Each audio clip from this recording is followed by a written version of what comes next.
This really was a political operation from the get-go. I would say I was not satisfied with the answers provided today. We think there's a lot more to this. This is a infringement on the First Amendment that this investigation is going on. He was a private citizen when he wrote this letter. That was Louisiana Congressman Mike Johnson and New York Congressman Daniel Goldman on former CIA Director John Brennan and his closed-door testimony yesterday. Brennan sitting for a 4-hour interview where he was asked about signing the letter with 50 other intelligence officials who called the Biden laptop Russian disinformation right before the 2020 election. Former DNI James Clapper expected to sit before the Weaponization Subcommittee next week. Joe, your reaction?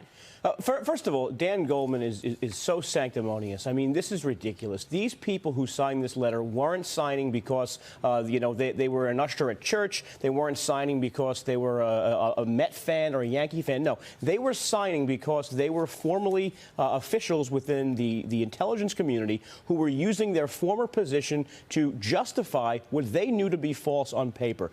The fact that we're now seeing emails that prove this was a campaign operation really should gall the American people who were just told point blank over and over during the 2020 election that this is complete nonsense, this is Russian disinformation, and we should put it to bed. The other group of people I think we should be really concerned with right now are the media, because the other networks, they use this document as a way to shut up guests who had any alternative opinions, any alternative voices on any of the other networks. Now to see them not even covering this, I actually have the same, venting as Byron Donalds, who said, I'm giving you Pulitzer Prize-winning material. Why aren't you covering this? It's really shameful, Joe. You're absolutely right. And this is the same, it's a do-over of the Russia collusion lie. John Brennan was pushing that story, and the media went with it, and the whole story went viral. They still have not come up with truthfulness on that story. They will not admit how wrong they were. A new Rasmussen survey finds 69% of voters think that reports on the Biden family's influence peddling is a serious scandal, compared to 26% who say it's no big deal. 63% of voters say that Biden likely did profit from foreign decisions in an alleged pay-for-play scheme during his time as vice president, Cheryl. Look, this is all coming out now, and people are understanding what this guy's been doing for the last 40 years. Yeah, and now the work, and I think this is going to be kind of the next tranche of this from Comer and from Jim Jordan, is going to be unwinding the LLCs and doing further investigations into the LLCs. This is how business works. You can come up with 5 LLCs, spend a couple of $1,000s and form one, and you've got a company that's very difficult to trace back. So, it's not going to be easy. Now the American people are saying, hey, look, you've got our attention. Something was happening here. When Joe Biden was Vice President Biden, was he making money off of his name? Was his family making money off of his name and his powerful position at the time as Vice President? Now it's going to be up to the forensic accountants to go into those LLCs and to kind of, again, follow the money. But remember, a lot of this came from the Bank of America records that James Comer actually, pulled. And once those bank records, once you have it in front of you, you can't deny what you're seeing. But again, they're going to have to prove this, and people want those numbers, to be clear here. Well, what we have seen in terms of proof is money from foreign agents going to these LLCs and then distributed to Biden family members.